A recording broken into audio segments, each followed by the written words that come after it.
പിന്നെ ഒരു കാര്യം ഉണർത്തുന്നത്, നേരത്തെ പല പ്രവർത്തകന്മാർ വിളിച്ചു പറഞ്ഞൊരു കാര്യമാണ്, ഇപ്പോൾ വഹാബികൾക്ക് ഡയറക്റ്റായി ആള് കിട്ടുന്നില്ല.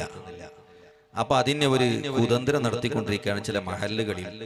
ഈ കുഴൽ കിണർ അഥവാ ബോർവെൽ ഇട്ട് കൊടുക്കുകയാണ് ചില പള്ളികൾക്കും വീട്ടുകാർക്കും ഒക്കെ വഹാബികളും ജമാഅത്ത് ഇസ്ലാമിക്കാരും. ആ നിലക്ക് ആളുകളെ പിടിക്കാൻ വേണ്ടി കുതന്ത്രത്തിലൂടെ വഹാബികൾ പരിശ്രമിച്ചു കൊണ്ടിരിക്കുന്നു. പാവപ്പെട്ട മഹല്ലുകളെ കമ്മിറ്റി ഭാരവാഹികൾ ഈ വിഷയത്തിൽ ശ്രദ്ധയുള്ളവരാകണം. നിങ്ങളുടെ മഹല്ലുകളിൽ ഏതെങ്കിലും പാവപ്പെട്ട കുടുംബത്തിന് ബോറിട്ട് കൊടുത്ത് അവരെ സുന്നത്ത് ജമാഅത്തിൽ നിന്ന് വ്യതിചരിപ്പിക്കാൻ വേണ്ടി വഹാബികൾ ശ്രമിക്കുന്നുണ്ടെങ്കിൽ അതിന് നിങ്ങളെ തട ഉണ്ടാക്കണമെന്ന് ഈ സമയത്ത് ഉണർത്തുകയാണ്.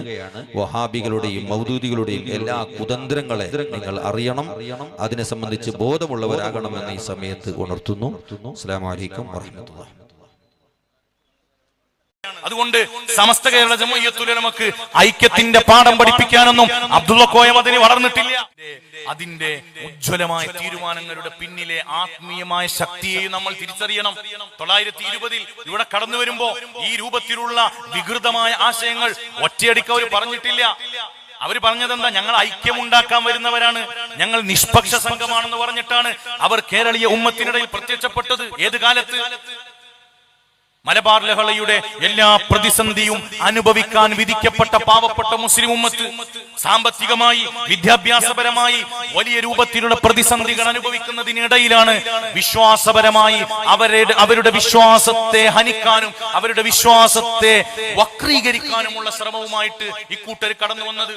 കടന്നു വന്നപ്പോ കള്ളന്മാരുടെ ശൈലിയാണ്, ഞാൻ ഐക്യമുണ്ടാക്കാനാണ്, ഞങ്ങൾ നിഷ്പക്ഷ സംഘമാണ് എന്ന് പറഞ്ഞു കടന്നു വന്നു. പക്ഷേ വിലായത്തിന്റെ നനവുള്ള ആത്മീയതയുടെ പിൻബലമുള്ള അന്നത്തെ കേരളീയ ഉലമാക്കൾ, മഹാനായ വരക്കൽ തങ്ങളെ പോലെ, പാങ്ങിൽ ഉസ്താദിനെ പോലെ, വാളക്കുളം ഉസ്താദിനെ പോലെ, റഈസുൽ മുഹഖഖീൻ കണ്ണിയത്ത് ഉസ്താദിനെ പോലെയുള്ള മഹാപണ്ഡിതന്മാർക്ക് ഇവരുടെ പിന്നിലുള്ള കുതന്ത്രങ്ങളെ തിരിച്ചറിയാൻ കഴിയുകയും സമസ്ത കേരള ജംഇയ്യത്തുൽ ഉലമ ഇവിടെ രൂപീകൃതമാവുകയും ചെയ്തു എന്നതാണ് യാഥാർത്ഥ്യം. ചരിത്രത്തെ നമ്മൾ പഠിക്കണം. ഈജിപ്തിൽ നിന്നാണ് കേരളത്തിലേക്ക് ഈ മോഡേണിസം കടന്നു വന്നത്. ഈജിപ്തിലേക്ക് വന്നതോ ബ്രിട്ടീഷുകാരന്റെ താല്പര്യപ്രകാരം ജൂതന്മാരുടെ പിൻബലത്തോടു കൂടിയാണ് ഈജിപ്തിൽ കടന്നു വന്നത്. ബ്രിട്ടന് വേണ്ടി ജൂതന്മാരുണ്ടാക്കിയ വികൃതമായ ആശയത്തെ മുസ്ലിം ഉമ്മത്തിലേക്ക് കൊണ്ടുവന്ന് മുസ്ലിം ഉമ്മത്തിന്റെ പാരമ്പര്യമായ വഴികളിൽ നിന്ന് അവരെ പിന്നോട്ട് വലിക്കാനുള്ള ശ്രമം നടത്തിയപ്പോഴാണ് സമസ്ത ഇവിടെ ഉണ്ടായത്. കഴിഞ്ഞ ദിവസമാണ് KNM-ന്റെ പ്രസിഡന്റ് അബ്ദുള്ള കോയ മദനി വായ തുറന്നത്. ഏറെ രസകരമായ സംഭവം എന്താന്ന് വെച്ചാല്, അബ്ദുള്ള കോയ മദനി എന്ന് വായ തുറന്നോ അന്ന് മുജാഹിദ് പ്രസ്ഥാനം അങ്കലാപ്പിലാകും. ആ സാധനം വായ തുറന്നാൽ അവർ പെടും. അത് അവരുടെ ചരിത്രമാണ്. അബ്ദുള്ള കോയ മദനി എന്താ പറഞ്ഞത്?